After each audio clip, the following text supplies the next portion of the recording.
Siap. Turunnya tadi sekitar jam 2 lewat mungkin. Ya. Untung turun, kalau nggak turun ya itu enggak lagi. Siap.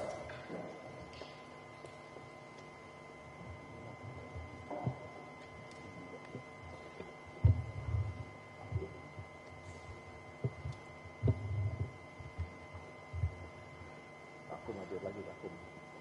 Sama nggak hadir ya takut.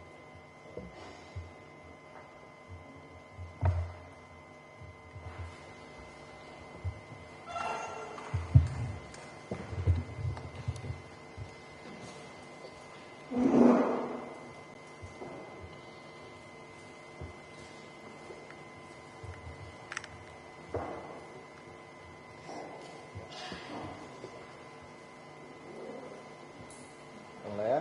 Bismillahirrahmanirrahim. Sidang lanjutan perkara atas nama Susan Kepala Muhammad Nasir dan kawan-kawan 2 orang saya nyatakan dibuka kembali, tetap terbuka untuk umum. Auditor hadapkan para terdakwa dalam proses. Siap, Yang Mulia. Petugas, hadapkan para terdakwa ke dalam ruang sidang, kerjakan.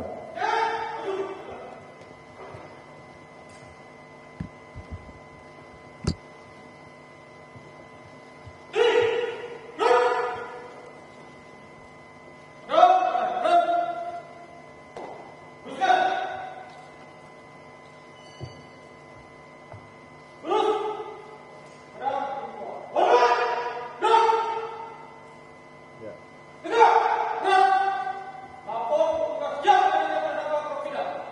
Tugas oleh tempat.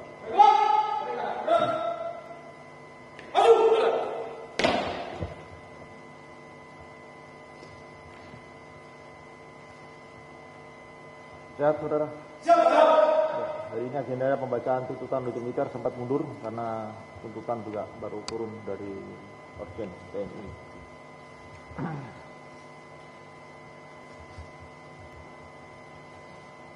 Berapa halaman? Siap, mohon izin untuk dakwaan kami sudah susun secara Tuntutan. tuntutan sudah kami susun sebanyak 128 halaman. Sudah ikat, sudah ada? Oh, sudah. Dibaca semua? Mohon izin Yang Mulia, kalau kita sepakat, mohon izin kami bacakan yang pokok-pokoknya saja karena ini sebanyak 128 halaman, mohon izin, dan mengingat waktu juga sudah sore. Dari penasihat hukum? Pendapat? Keberatan nggak? Tidak. Nanti misalnya kan ada operatornya, kasih tahu lompatannya ya. Halaman berapa, biar saya tahu. Sudah dikasih tahu belum? Belum. Siap, belum? Misalnya lompat halaman berapa, nanti ngomong ya, biar nanti langsung lari ke halaman berapa. Yang mau dilompat-lompat itu kan tidak dibaca semua kan? Siap. Ya. Maksudnya lari ke halaman sekian, biar operator juga ngikutin.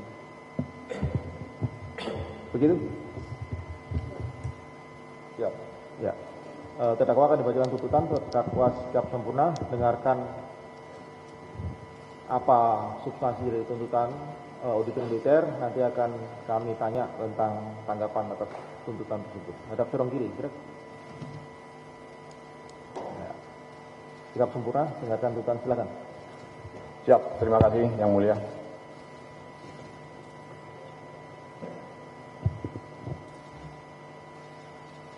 Siap, izinkan kami membacakan tuntutan auditor militer. Auditorat Jenderal TNI, Auditorat Militer 207 Jakarta untuk keadilan tuntutan yang terhormat Hakim Ketua dan para hakim anggota serta penasihat hukum yang kami hormati. Izinkan kami sekarang meninjau hasil pemeriksaan dalam sidang perkara para terdakwa. Terdakwa 1. Nama lengkap Muhammad Nasir, pangkat RK NRP 3198 jabatan Baur Permin Konwat, Kesatuan Denma Kopassus, tempat tanggal lahir Jakarta 31 Maret 1977, laki-laki Indonesia, agama Islam, alamat Asrama Kopassus, Jalan Sandra, 7 nomor 54, RT 00101 Kelurahan Pasar Rebo, Jakarta Timur. Terdakwa 1 dalam perkara ini ditahan sejak tanggal 22 Agustus 2025 sampai dengan sekarang. Terdakwa 2, nama lengkap Ferry Herianto, pangkat Kopda NRP 3112 06833 70593, jabatan tamu di Tutum, Kopassus, Kesatuan Denma Kopassus, tempat tanggal lahir Karanganyar, Aceh, 24 Mei 1993, laki-laki Indonesia, agama Islam, alamat Asrama Cijantung, Asrama Kopassus Cijantung, Jalan Dhamma 14 nomor 7 RT 0104 Kelurahan Baru, Kecamatan Pasar Rebo, Jakarta Timur. Terdakwa 2 dalam perkara ini ditahan sejak tanggal 22 Agustus 2025 sampai dengan sekarang. Terdakwa 3, nama lengkap Franky Yaru, pangkat Serka NRP 2112 018482 0192, jabatan Baton 1 Kiangmok Kopassus, Kesatuan Bekang Kopassus, tempat tanggal lahir Jayapura 15 Januari 1992, laki-laki Indonesia, agama Islam, agama Kristen Protestan, alamat Jalan Dharma 11 nomor 24 Komplek Kopassus Cijantung, Jakarta Timur. Terdakwa 3 dalam perkara ini tidak ditahan. Para terdakwa telah didakwa sebagaimana yang dirumuskan dalam surat dakwaan nomor Sedak 493 Romawi 2026 tanggal 5 Maret 2026 yang pada pokoknya sebagai berikut. Terdakwa 1. Dakwaan ke-1 pertama. Primer, barang siapa dengan sengaja dan dengan rencana terlebih dahulu merampas nyawa orang lain yang dilakukan secara bersama-sama atau sendiri-sendiri sebagaimana diatur dan diancam pidana dalam pasal 340 KUHP junto pasal 55 ayat 1 ke 1 KUHP, junto pasal 459 Undang-Undang RI nomor 1 tahun 2023, junto pasal 20 huruf C Undang-Undang RI nomor 1 tahun 2023. Subsidiar, barang siapa dengan sengaja merampas nyawa orang lain yang dilakukan secara bersama-sama atau sendiri-sendiri sebagaimana yang diatur dan diancam pidana dalam pasal 338 KUHP junto pasal 55 ayat 1 ke 1 KUHP, junto pasal 458 ayat 1 Undang-Undang RI nomor 1 tahun 2023, junto pasal 20 huruf C Undang-Undang RI nomor 1 tahun 2023, lebih subsidiar. Penganiayaan yang mengakibatkan kematian yang dilakukan secara bersama-sama atau sendiri-sendiri sebagaimana diatur dan diancam pidana dalam pasal 351 ayat 3 KUHP junto pasal 55 ayat 1 ke 1 KUHP junto pasal 467 ayat 3 Undang-Undang RI nomor 1 tahun 2023 junto pasal 20 huruf C Undang-Undang RI nomor 1 tahun 2023. Atau kedua, barang siapa dengan sengaja dan melawan hukum merampas kemerdekaan seseorang atau meneruskan perampasan kemerdekaan yang sedemikian jika mengakibatkan mati yang dilakukan secara bersama-sama atau sendiri-sendiri sebagaimana diatur dan diancam pidana dalam pasal 333 ayat 3 KUHP junto pasal 55 ayat 1 ke 1 KUHP junto pasal 451 Undang-Undang RI nomor 1 tahun 2023 junto pasal 20 huruf C Undang-Undang RI nomor 1 tahun 2023. Dan kedua, barang siapa mengubur, menyembunyikan, membawa lari atau menghilangkan mayat dengan maksud menyembunyikan kematian atau peliharaannya yang dilakukan secara bersama-sama atau sendiri-sendiri sebagaimana diatur dan diancam pidana dalam pasal 181 KUHP junto pasal 55 ayat 1 ke 1 KUHP junto pasal 270 Undang-Undang RI nomor 1 tahun 2023 junto pasal 20 huruf C Undang-Undang RI nomor 1 tahun 2023. Untuk terdakwa 2 dan terdakwa 3. Dakwaan pertama, primer. Barang siapa dengan sengaja dan dengan rencana terlebih dahulu merampas nyawa orang lain yang dilakukan secara bersama-sama atau sendiri-sendiri sebagaimana diatur dan diancam pidana dalam pasal 340 KUHP junto pasal 55 ayat 1 ke 1 KUHP junto pasal 459 Undang-Undang RI nomor 1 tahun 2023 junto pasal 20 huruf C Undang-Undang RI nomor 1 tahun 2023. Subsidiar, barang siapa dengan sengaja merampas nyawa orang lain yang dilakukan secara bersama-sama atau sendiri-sendiri sebagaimana diatur dan diancam pidana dalam pasal 338 KUHP junto pasal 55 ayat 1 ke 1 KUHP junto pasal 458 ayat 1 Undang-Undang RI nomor 1 tahun 2023 junto pasal 220 ayat huruf C Undang-Undang RI nomor 1 tahun 2023 lebih subsidiar. Penganiayaan yang mengakibatkan mati yang dilakukan secara bersama-sama atau sendiri-sendiri sebagaimana diatur dan diancam pidana dalam pasal 351 ayat 3 KUHP junto pasal 55 ayat 1 ke 1 KUHP junto pasal 467 ayat 3 Undang-Undang RI nomor 1 tahun 2023 junto pasal 20 huruf C Undang-Undang nomor tahun 2003. Atau kedua, barang siapa dengan sengaja dan melawan hukum merampas kemerdekaan seseorang atau meneruskan perampasan kemerdekaan yang sedemikian jika mengakibatkan mati yang dilakukan secara bersama-sama atau sendiri-sendiri sebagaimana diatur dan diancam pidana dalam pasal 333 ayat 3 KUHP junto pasal 55 ayat 1 ke 1 KUHP junto pasal 451 Undang-Undang RI nomor 1 tahun 2023 junto pasal 20 huruf C Undang-Undang RI nomor 1 tahun 2023. Sidang pengadilan yang kami muliakan, seberapa jauh akan kebenaran dakwaan tersebut maka memerlukan dukungan alat bukti berupa keterangan para saksi, surat ahli, keterangan para terdakwa, dan petunjuk-petunjuk yang terungkap dalam persidangan serta barang bukti yang dihadirkan di dalam persidangan. Keterangan para saksi.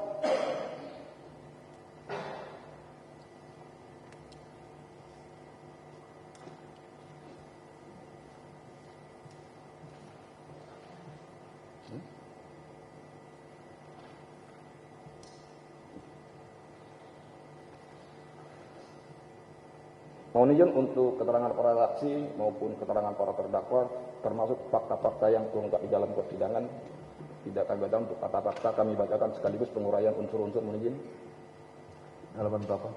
Langsung kami ke halaman 83. 83.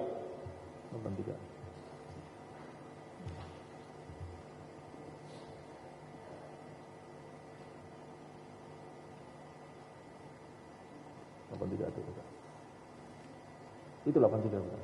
Atau naik lagi? Ya. Ya. Itu. Siap. 83. Siap. Siap 83 di paragraf terakhir 82. 82 terakhir. Siap. Mohon izin kami lanjutkan.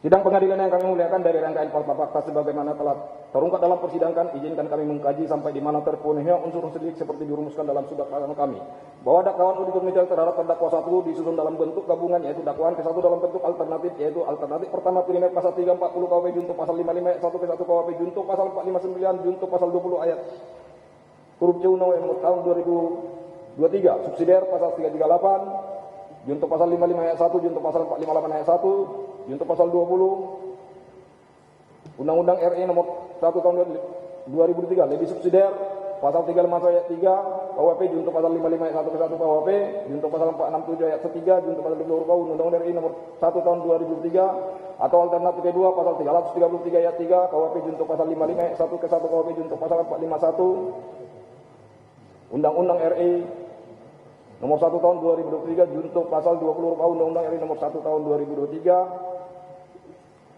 dan kedua pasal 181 KUHP junto pasal 55 ayat 1 ke 1 KUHP junto pasal 270 Undang-Undang RI nomor 1 tahun 2003 junto pasal 20 Undang-Undang RI nomor 1 tahun 2003. Oleh karena dakwaan ke-1 disusun dalam bentuk alternatif, maka konsekuensi pembuktiannya auditor militer dapat langsung membuktikan dakwaan yang paling bersesuaian dengan fakta-fakta hukum yang terungkap dalam persidangan tanpa terikat urutan dakwaan yang tercantum dalam dakwaan ke-1. Untuk itu, maka auditor militer akan langsung membuktikan yang sesuai dengan fakta-fakta hukum yang terungkap dalam persidangan, yaitu dakwaan alternatif pertama, bahwa karena dakwaan ke-1 alternatif pertama disusun secara subsidiaritas, maka auditor militer akan membuktikan dakwaan primer terlebih dahulu. Namun apabila dakwaan primer tidak terbukti, barulah auditor akan membuktikan dakwaan selanjutnya. Bahwa dakwaan ke-1 alternatif pertama primer mengandung unsur-unsur sebagai berikut, bahwa unsur ke-1 barang siapa, unsur kedua dengan sengaja dan terencana terlebih dahulu, unsur ketiga merampas nyawa orang lain, unsur keempat dilakukan secara bersama-sama atau sendiri-sendiri. Sidang pengadilan yang kami muliakan, dari keterangan para saksi di bawah sumpah, keterangan para terdakwa yang dilengkapi dengan alat bukti yang diajukan dalam sidang, maka izinkan kami menguraikan unsur-unsur delik sebagai berikut. Unsur ke-1,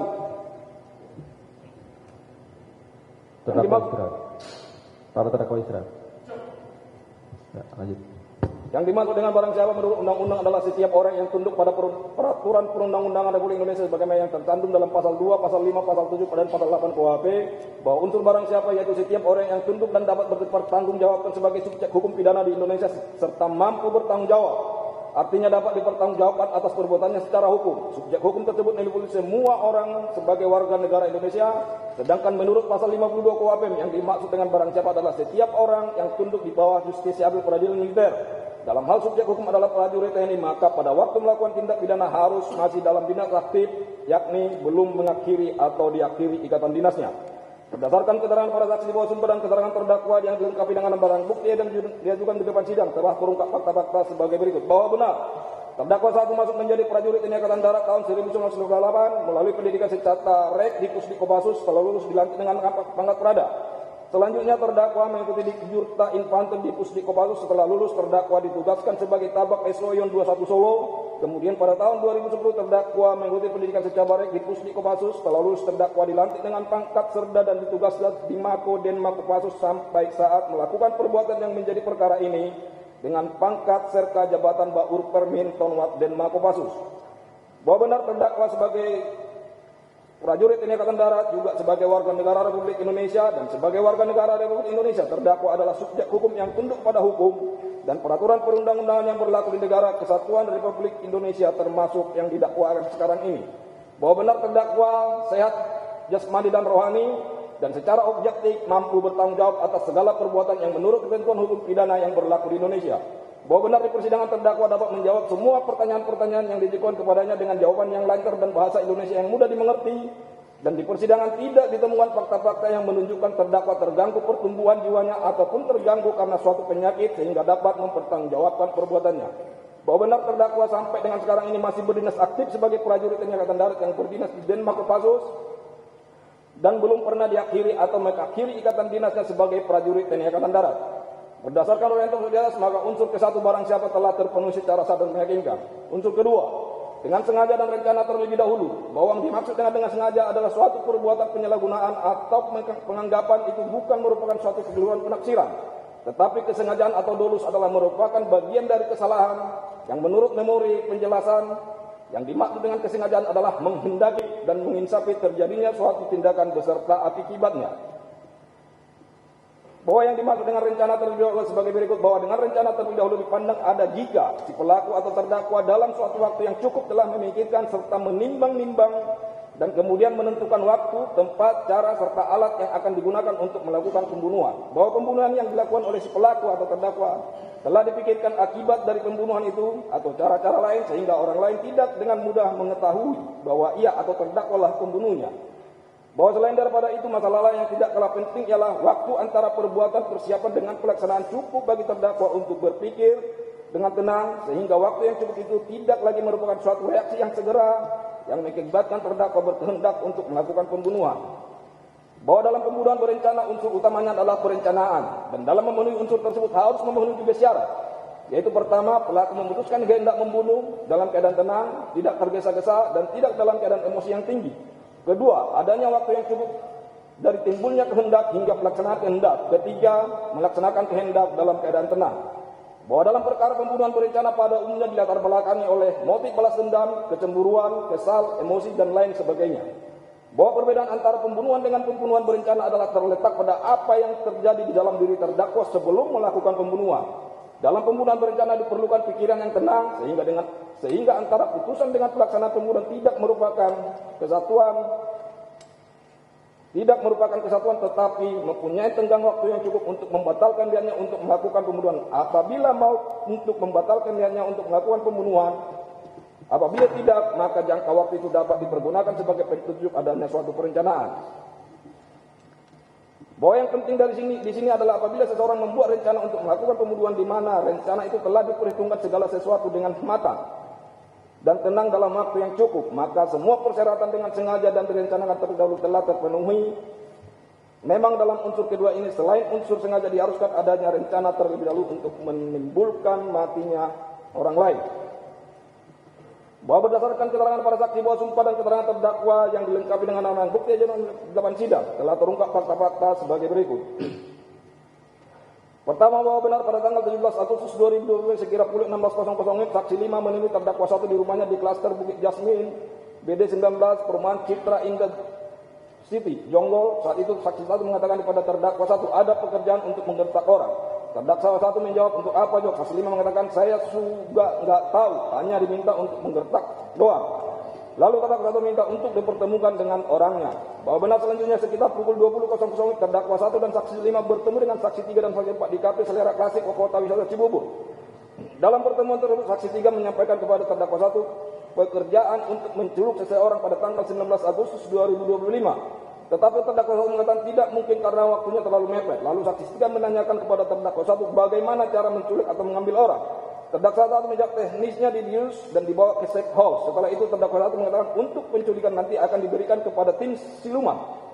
Kemudian sekira pukul 22.00 terdakwa 1 pulang mendahului, sedangkan saksi 3 dan saksi 4 dan saksi 5 masih mengobrol biaya operasional pekerjaan penculikan tersebut. Di mana ketika itu saksi 5 minta biaya sebesar antara 150 juta sampai dengan 200 juta. Tetapi saksi 3 menawar sebesar 60 juta rupiah yang disetujui oleh saksi 5. Karena saksi 3 menjanjikan apabila pekerjaan penculikan berhasil, maka saksi 3 akan memberikan bonus sebesar 5 miliar rupiah. 3, bahwa benar pada tanggal 18 Agustus 2025 sekira pukul 7.30 WIB. Terdakwa 1 ditelepon oleh saksi 5 menanyakan orang kamu sudah siap belum? Terdakwa 1 menjawab, nanti malam kita ketemuan aja. Setelah itu selanjutnya sekira pukul 9.00 terdakwa 1 menghubungi terdakwa 2 dan mengatakan, "Fair, ini ada kerjaan." Dijawab oleh terdakwa 2, "Oke bang, nanti malam kita ketemu saja." Kemudian sekira pukul 17.30 saksi 2 menjemput terdakwa 1 di rumahnya menggunakan mobil Toyota Fortuner nomor polisi B1706 JC milik saksi 5 untuk bertemu dengan saksi 3 di Kafe Klasik Kota Wisata Cibubur. Bahwa benar sekira pukul 20.00 terdakwa 1 dan saksi 5 bertemu dengan saksi 3 dan saksi 4 di Kafe Klasik Kota Wisata Cibubur. Dalam pertemuan tersebut saksi 3 mengirimkan kepada saksi 5 lewat WhatsApp foto saudara Muhammad Ilham Pradipta, nomor handphone, titik koordinat, alamat rumah, dan link Google Map keberadaan saudara Muhammad Ilham Pradipta. Setelah itu saksi 3 dan saksi 5 keluar dari kafe ke fotokopi untuk mencetak dokumen tersebut. Setelah itu saksi 5 pergi ke ATM BCA di Alfamidi Kota Wisata mengambil uang sebesar 30 juta rupiah, lalu diserahkan secara tes kepada saksi 5 dan ditransfer ke rekening BCA saksi 5 sebesar 30 juta rupiah, sehingga total yang diterima oleh saksi 5 sebesar 60 juta rupiah untuk biaya operasional menculik saudara Muhammad Ilham Pradipta sesuai dengan kesepakatan. Setelah menyerahkan uang tersebut, saksi 3 dan saksi 4 meninggalkan Kafe Klasik dan pulang. Setelah saksi 3 dan 1 pulang, saksi 5 memberitahukan kepada terdakwa 1 bahwa saksi 3 telah memberikan biaya operasional sejumlah 60 juta rupiah. Bahwa benar setelah itu terdakwa 1 bersama saksi 5 dan temannya bernama saudara David Setiawan Darmawan saksi 7 dan saudara Antonius Stefanus saksi 16 menunggu terdakwa 2 sebagai tim penculik. Kemudian sekira pukul 21.00 terdakwa 2 datang ke Kafe Klasik bertemu dengan terdakwa 1 dan saksi 5, lalu terdakwa 2 dan saksi 5 saling memperkenalkan diri. Setelah itu saksi 5 menyampaikan kepada terdakwa 2 tentang pekerjaan untuk menculik saudara Muhammad Ilham Pradipta dengan menunjukkan dokumen data-data saudara Muhammad Ilham Pradipta, dan saksi 5 juga menyampaikan bahwa titik posisi target sudah ada, namun terdakwa 2 mengatakan tidak yakin dengan titik posisi yang saksi 5 tunjukkan dan meminta saksi 5 untuk memastikan titik posisi target tersebut. 6. Bahwa benar dalam pertemuan tersebut saksi 5 mengatakan kepada terdakwa 2 untuk mengambil paksa saudara Muhammad Ilham Pradipta dan membawanya, dan setelah diambil diserahkan kepada tim penjemput yang telah disiapkan oleh Digbos sambil menunjukkan foto saudara Muhammad Ilham Pradipta. Terdakwa 2 menjawab, "Emang masalahnya apa Pak Joko?" Saksi 5 menjawab, "Intinya orang ini biar nurut sama bos saya, dan kalau sudah diambil sampaikan saja dapat salam dari orang Kejagung." Setelah itu saksi 3 menyampaikan rencana mengambil paksa saudara Muhammad Ilham Pradipta tanggal 19 Agustus 2000, tetapi terdakwa 2 mengatakan waktunya terlalu mepet bila dilakukan tanggal 19 Agustus 2025.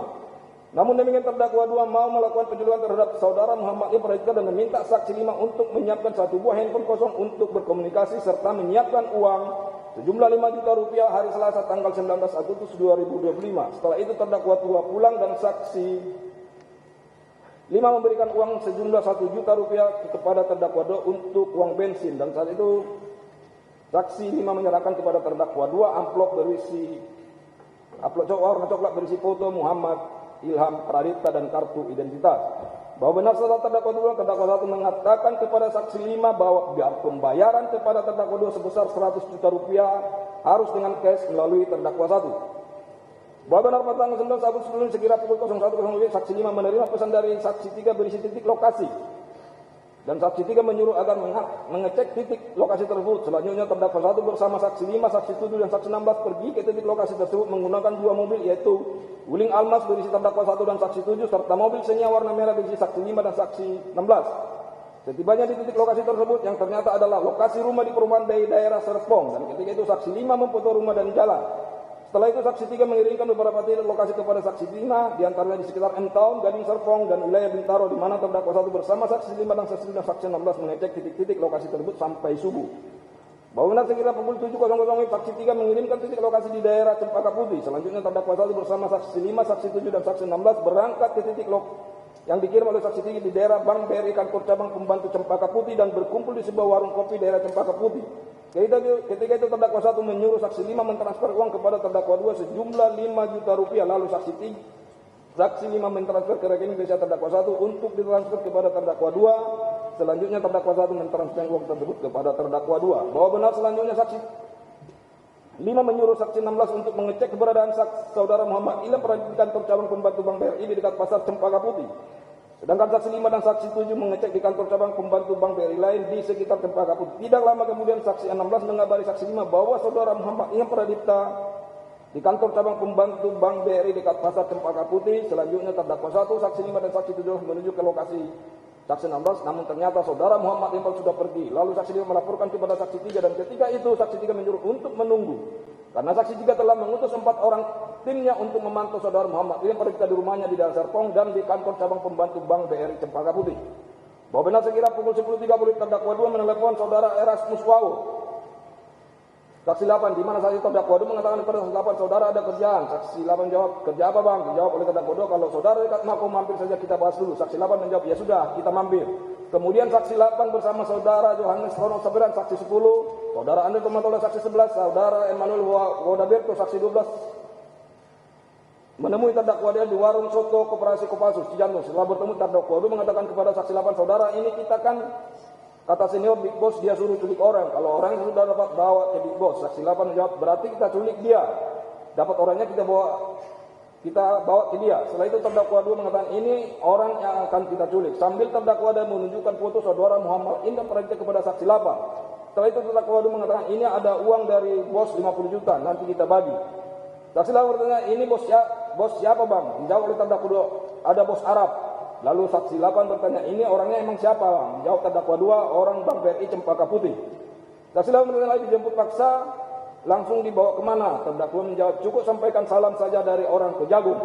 Kemudian saksi 8 bertanya, setelah disampaikan salam, habis itu ngapain? Terdakwa 2 menjawab, setelah dikasih salam, kasih dia ke tangan kanan bos, nanti ada tim penjemput, mereka yang mengantar pulang. Jadi tugas kita cukup simpel sampai di situ saja. Saksi 8 berkata, tapi benar ya bang, orangnya itu diantar pulang ke bank?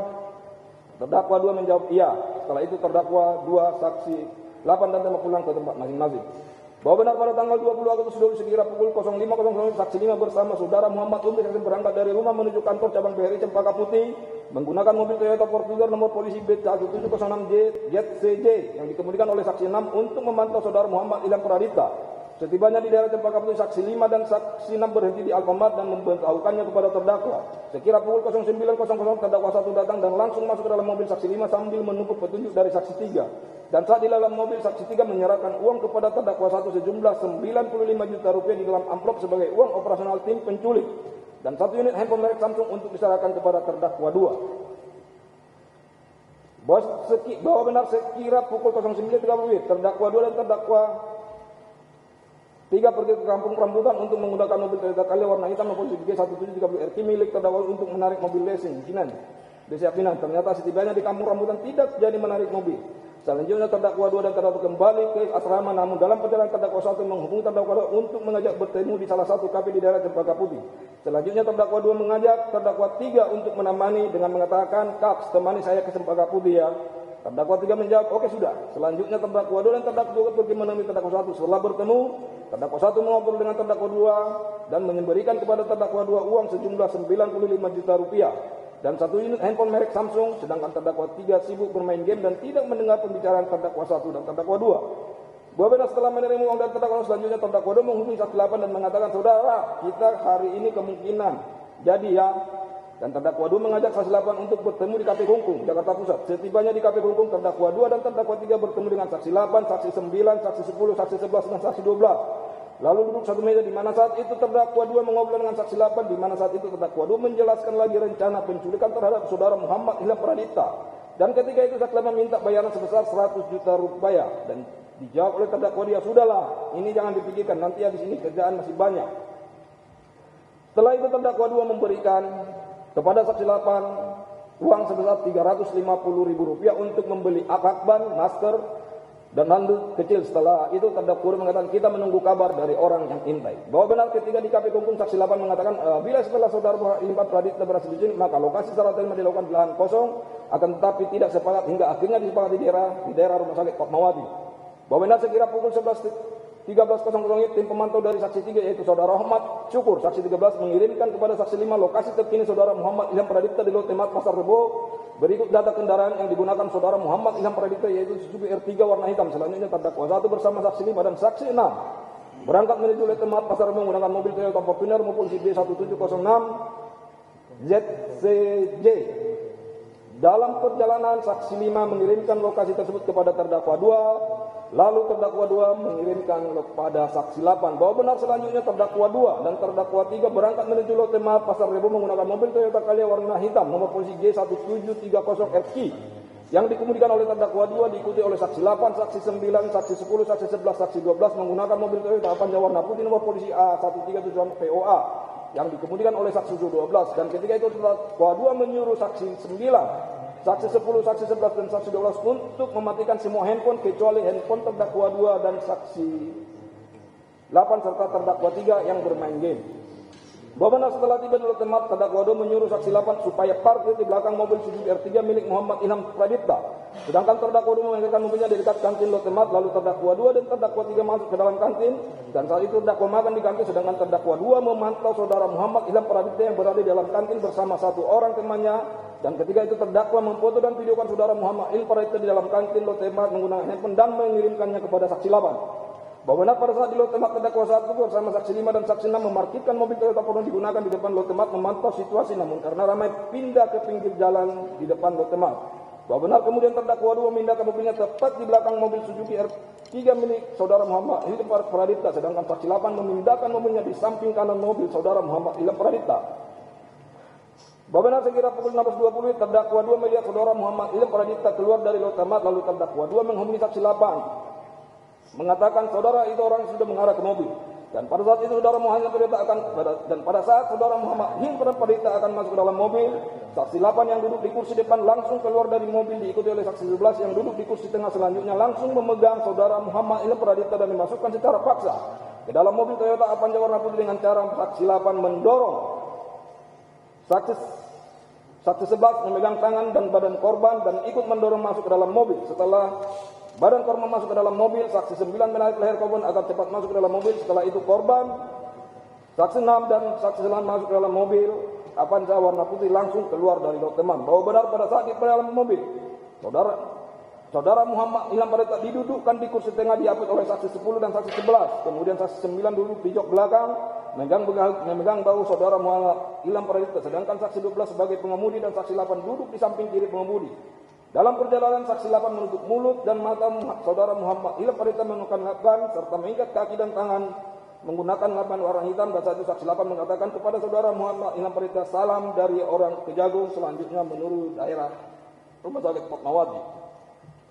Bahwa benar kemudian terdakwa 2 menelpon terdakwa 1 untuk memberitakan bahwa saudara Muhammad Ilham Pradipta sudah diculik dan diminta untuk serah terima korban di daerah Fatmawati, di mana saat itu terdakwa 1 menerima telepon dengan di loudspeaker dan didengar oleh saksi 5. Selanjutnya saksi 5 menghubungi saksi 3 untuk menginformasikan bahwa saudara Muhammad Ilham Pradipta sudah berhasil diculik dan minta tim penjemput ke titik penjemputan di daerah Fatmawati.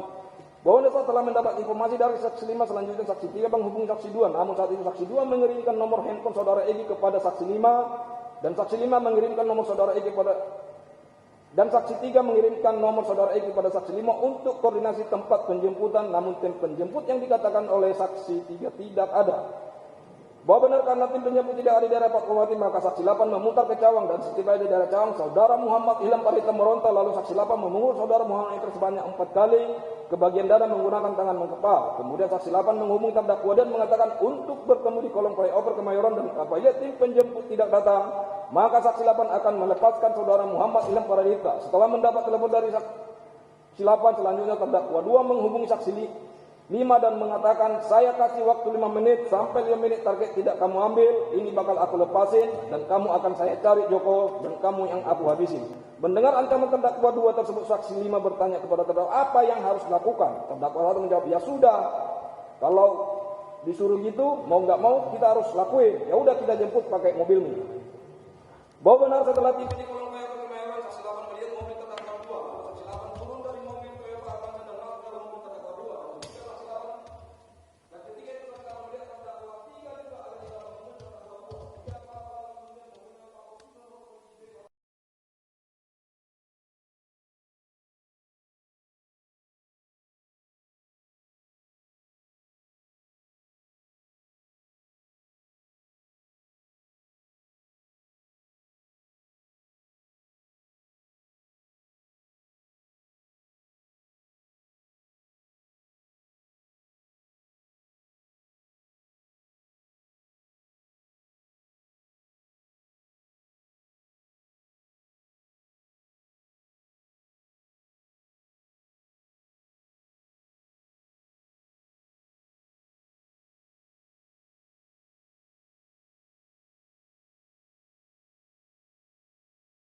Panca lakban di mulut saudara Muhammad yang terlepas lalu berteriak penculik.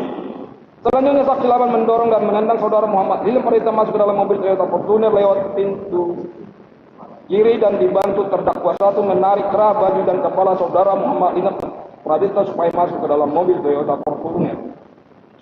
Bahwa benar setelah saudara Muhammad Ilham Pradipta masuk ke dalam mobil Toyota Fortuner, saksi 11 menyerahkan barang-barang milik saudara Muhammad Ilham Pradipta kepada saksi 5 berupa dompet, handphone dan kunci mobil.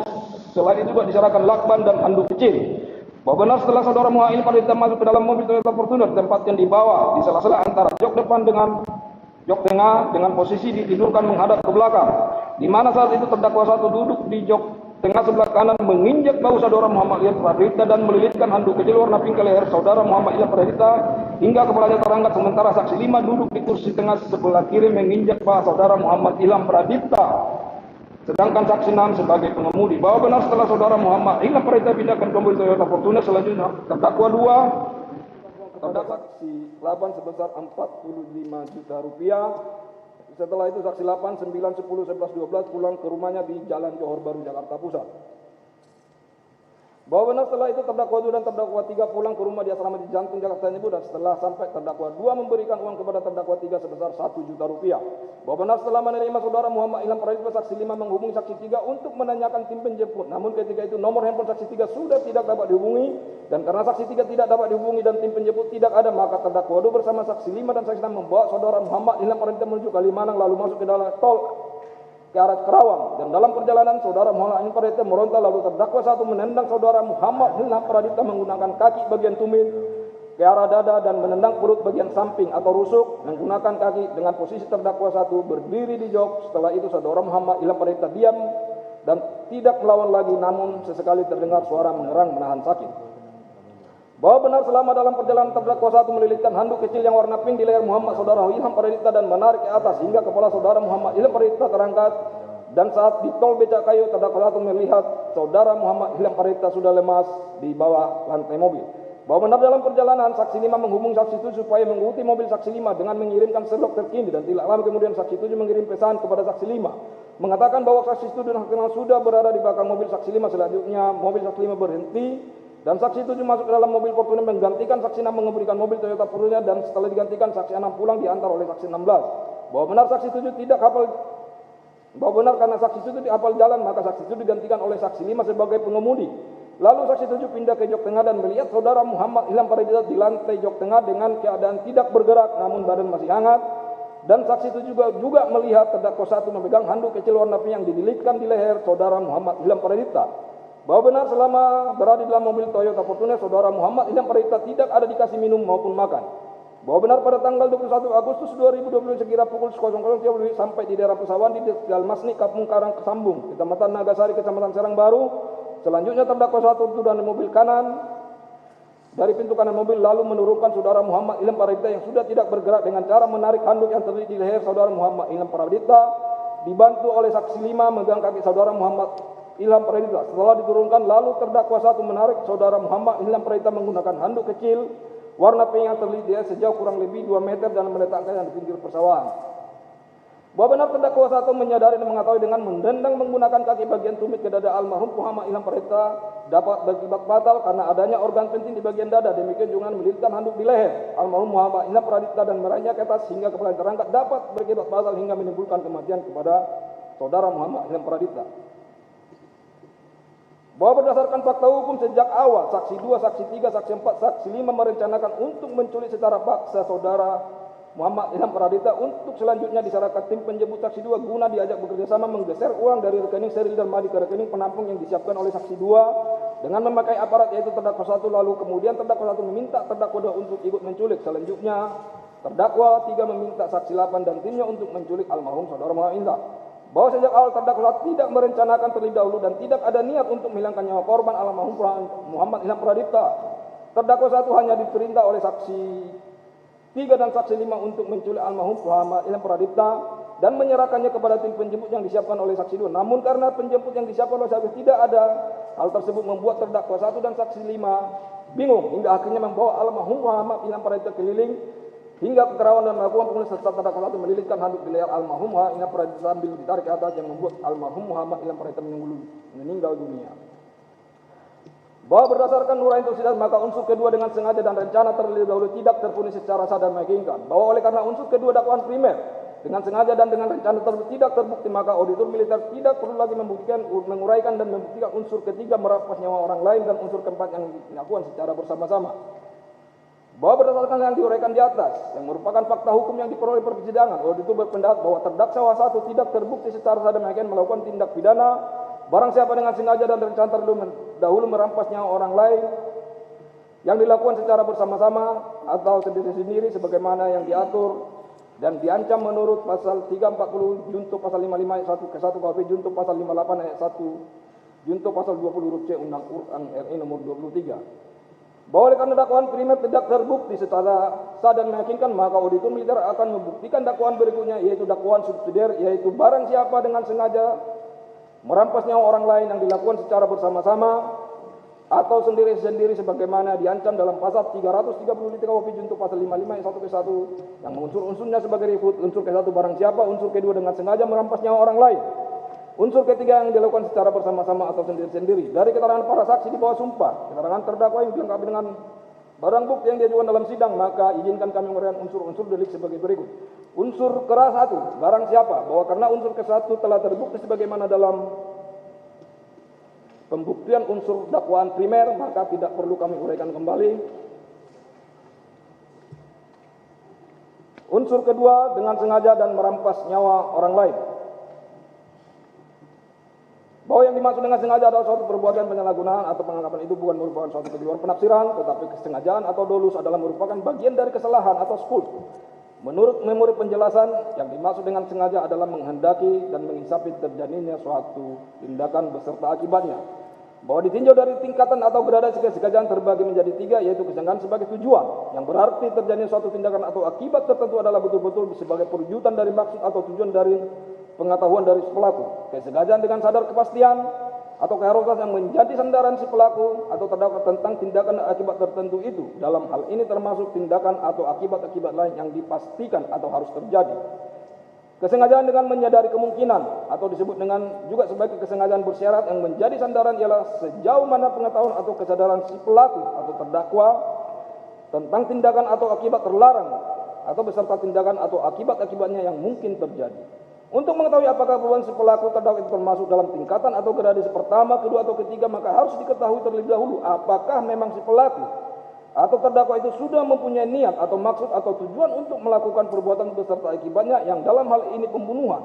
Apabila benar, maka apa yang dilakukan oleh si pelaku atau terdakwa itu sudah termasuk tingkatan atau gradasi yang pertama, yaitu suatu kesengajaan sebagai tujuan untuk mencapai suatu tujuan.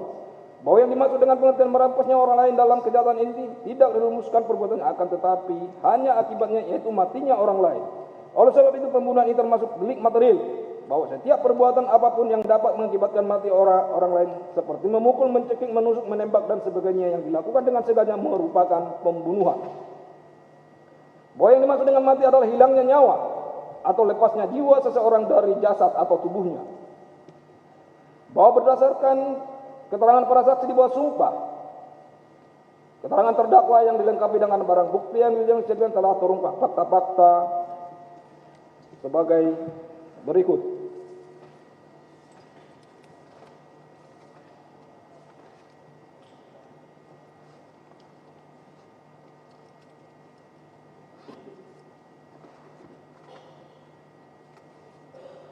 Mohon izin kami langsung ke halaman 99. Ke halaman 99.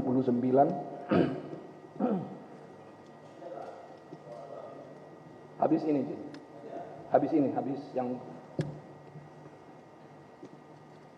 halaman 99 poin, kami langsung ke poin 49. Bahwa benar pada tanggal 21 Agustus 2000 sekira pukul 03 sampai di daerah Pesawan di Tegal Masnik, Kampung Baru Sambung, Negasari, Kecamatan Sarang Baru, Bekasi. Selanjutnya terdakwa turun dari pintu kanan mobil lalu menurunkan saudara Muhammad Ilham Pradita yang sudah tidak bergerak dengan cara menarik handuk yang terlilit di leher saudara Muhammad Ilham Pradita dibantu oleh saksi 5 memegang kaki saudara Muhammad Ilham Pradita. Setelah diturunkan lalu terdakwa menarik saudara Muhammad Ilham Pradita menggunakan handuk kecil warna pink yang terlilit di leher sejauh kurang lebih 2 meter dan meletakkan di pinggir persawahan. Bahwa benar menurut keterangan ahli forensik Dr. Asri Megatrik Pralebda, SPFM, Sebab matinya almarhum Muhammad Ilham Pradipta karena kekerasan tumpul yang menekan leher, mengakibatkan oksigen dari jantung ke otak tidak berjalan dengan baik sehingga korban mati lemas. Bahwa benar pada saat terdakwa satu menarik saudara Muhammad Ilham Pradipta menggunakan handuk kecil warna pink yang dililitkan di leher, ketika itu saudara Muhammad Ilham Pradipta sudah tidak bergerak dan tidak ada perlawanan, hanya seperti layaknya orang normal jika di lehernya ditarik.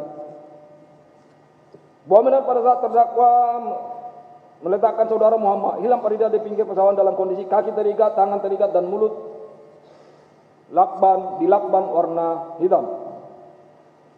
Bahwa benar pada tanggal 21 Agustus 2020 sekira pukul 06.00 saksi 17 saudara Adi Lestari saat membawa sapi ke sawah menemukan jenazah saudara Muhammad Ilham Pradipta di Tegal Masnik, Kampung Karang Sambung, RT 008 RW 001 Kelurahan Nagasari, Kecamatan Serang Baru, Bekasi dengan keadaan tertelungkup di tanah lapang sekitar 60 meter dari jalan utama. Selanjutnya saksi 17 melaporkan kepada Binmaspor bahwa benar berdasarkan visum rebetul mayat atas nama almarhum Muhammad Muhammad Ilham Pradipta dari Rumah Sakit Bayangkari tingkat 1 Pusdok Psikologi Instalasi Kedokteran Forensik nomor R0038 SKB garing 8 Romawi 2005 IKF tanggal 17 September 2025 yang ditandatangani oleh Dr. Asri M. Pralibda SPFM, ditemukan luka terbuka pada bibir, luka-luka lecet pada wajah, bibir, leher, dada, perut, keempat anggota gerak dan memar-memar pada wajah, bibir, leher, dada, perut, punggung, keempat anggota gerak akibat kekerasan tumpul. Pada pemeriksaan bedah mayat ditemukan resapan darah pada kulit kepala bagian dalam, otot leher, otot dada, otot sela-sela iga, patahnya tulang-tulang iga kanan dan kiri, memar pada paru kanan, dan tanda-tanda perbendungan pada organ-organ dalam. Sebab matinya adalah akibat kekerasan tumpul pada leher yang menekan jalan napas dan pembuluh nadi besar leher sehingga menimbulkan mati lemas. Kekerasan tumpul pada dada yang menimbulkan patahnya tulang-tulang iga dan memar paru mempercepat kematian korban. Berdasarkan uraian tersebut di atas, maka unsur kedua dengan sengaja merampas nyawa orang lain telah terpenuhi secara sah dan meyakinkan. Unsur ketiga yang dilakukan secara bersama-sama atau sendiri-sendiri, bahwa adalah unsur bersama-sama atau sendiri-sendiri merupakan unsur alternatif, maka auditor militer akan memilih salah satu yang berkaitan dengan fakta hukum dalam persidangan. Bahwa yang dimaksud dengan secara bersama-sama adalah terdapat lebih dari satu orang sebagai pelaku dari suatu perbuatan atau tindakan. Artinya, lebih dari satu orang yang melakukan perbuatan atau tindakan secara bersama-sama dalam waktu, tempat, dan objek yang sama. Bahwa di samping menunjukkan perbuatan atau tindakan tersebut dilakukan oleh lebih dari satu orang, perbuatan atau tindakan yang dilakukan oleh para pelaku secara bersama-sama terhadap suatu objek yang sama, tidak harus masing-masing pelaku secara fisik melakukan tindakan. Salah satu orang saja sudah cukup jika di antara para pelaku sebelumnya telah saling mufakat atau sepakat atau paling tidak mengetahui maksud untuk melakukan perbuatan atau tindakan tersebut. Bahwa sesuai dengan yang dirumuskan dalam pasal 55 ayat 1 ke 1 KUHP dapat berbentuk bersama-sama dalam arti setiap peserta atau pelaku ikut mewujudkan terjadinya tindak pidana atau turut serta melakukan, atau ada yang menyuruh dan ada yang disuruh melakukan atau menyuruh lakukan. Dengan demikian bersama-sama dapat berbentuk turut serta melakukan dan dapat pula berbentuk menyuruh melakukan. Bahwa berdasarkan keterangan saksi bahwa sumpah dan keterangan terdakwa yang dilengkapi dengan barang bukti yang diajukan ke depan sidang telah terungkap fakta-fakta sebagai berikut.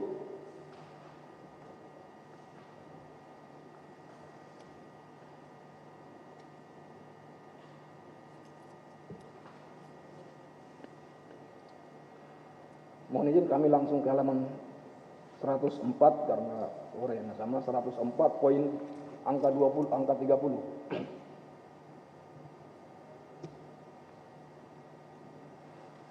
Bahwa benar setelah almarhum Muhammad Ilham Pradipta di dalam mobil Toyota Fortuner nomor polisi B1706JC, di mana ketika di dalam mobil almarhum Muhammad Ilham Pradipta diletakkan di bawah antara jok depan dan jok tengah dengan posisi ditundukkan menghadap ke belakang. Terdakwa satu menginjak almarhum Muhammad Ilham Pradipta serta selama dalam perjalanan terdakwa satu melilitkan handuk di leher almarhum Muhammad Ilham Pradipta dan menarik ke atas hingga kepala terangkat, sedangkan saksi 5 menginjak almarhum Muhammad Ilham Pradipta. Selain itu terdakwa satu juga menendang dada dan perut bagian rusuk almarhum Muhammad Ilham Pradipta sebanyak 2 kali, di mana masing-masing mengisapi perbuatannya dan tidak ada upaya untuk melakukan pencegahan. Bahwa berdasarkan itu di atas, maka unsur ketiga secara bersama-sama telah terpenuhi secara sah dan meyakinkan. Bahwa karena seluruh unsur ini dalam dakwaan ke satu alternatif pertama subsidiar telah terpenuhi secara sah dan meyakinkan, maka terdakwa satu telah terbukti secara sah dan meyakinkan melakukan tindak pidana barang siapa dengan sengaja merampas nyawa orang lain secara bersama-sama. Oleh karena seluruh dakwaan dalam dakwaan ke satu alternatif pertama subsidiar telah terbukti, maka auditor menilai tidak perlu lagi membuktikan dakwaan selanjutnya, yaitu dakwaan lebih subsidiar. Mohon izin dilanjutkan rekan kami, izin.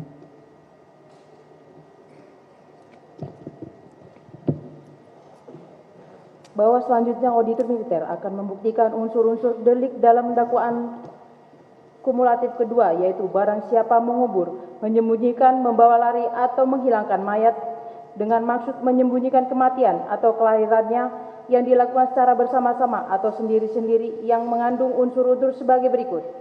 Unsur pertama, barang siapa. Kedua, menguburkan, menyembunyikan, membawa lari dan menghilangkan mayat. Ketiga, dengan maksud menyembunyikan kematian atau kelahiran. Keempat, yang dilakukan secara bersama-sama atau sendiri-sendiri. Dari keterangan para saksi di bawah, sumpah dan keterangan terdakwa yang dilengkapi dengan barang bukti yang diajukan ke depan sidang, izinkanlah kami menguraikan unsur-unsur delik sebagai berikut. Unsur 1, barang siapa.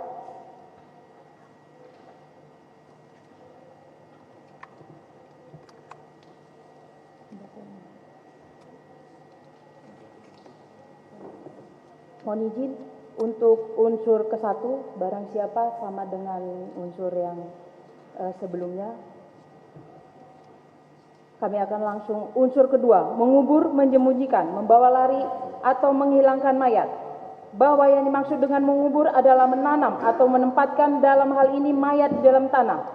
Bahwa yang dimaksud dengan menyembunyikan mayat adalah menempatkan mayat di tempat tertentu agar tidak ditemukan. Bahwa yang dimaksud dengan membawa lari mayat adalah memindahkan mayat dari lokasi semula. Bahwa yang dimaksud dengan menghilangkan mayat adalah membuat mayat tidak diketahui keberadaannya, termasuk membuang atau menghancurkannya. Berdasarkan keterangan para saksi di bawah, sumpah dan keterangan para terdakwa yang dilengkapi dengan barang bukti yang diajukan ke depan sidang, terungkap fakta-fakta sebagai berikut. 1. Bahwa benar pada tanggal 20 Agustus 2025 sekira pukul 5.00 WIB, saksi 5 bersama saudara Muhammad Umri atau saksi 6 berangkat dari rumah menuju kantor cabang BRI Cempaka Putih menggunakan mobil Toyota Fortuner nomor B 1706 ZJC yang dikemudikan oleh saksi 6 untuk memantau saudara Muhammad Ilham Pradita. Setibanya di daerah Cempaka Putih, saksi 5 dan saksi 6 berhenti di Alfamart dan memberitahukan kepada terdakwa 1. Sekira pukul 09.00 WIB, terdakwa datang dan langsung masuk ke dalam mobil saksi 5 sambil menunggu petunjuk dari saksi 3. Dan saat di dalam mobil saksi 3 menyerahkan uang kepada terdakwa 1 sejumlah 95 juta rupiah di dalam amplop sebagai uang operasional tim penculik dan 1 unit handphone merek Samsung untuk diserahkan kepada terdakwa 2. Setelah itu terdakwa 1. Bahwa benar pada sekitar pukul 9.30 WIB, terdakwa 2 dan terdakwa 3 pergi ke kampung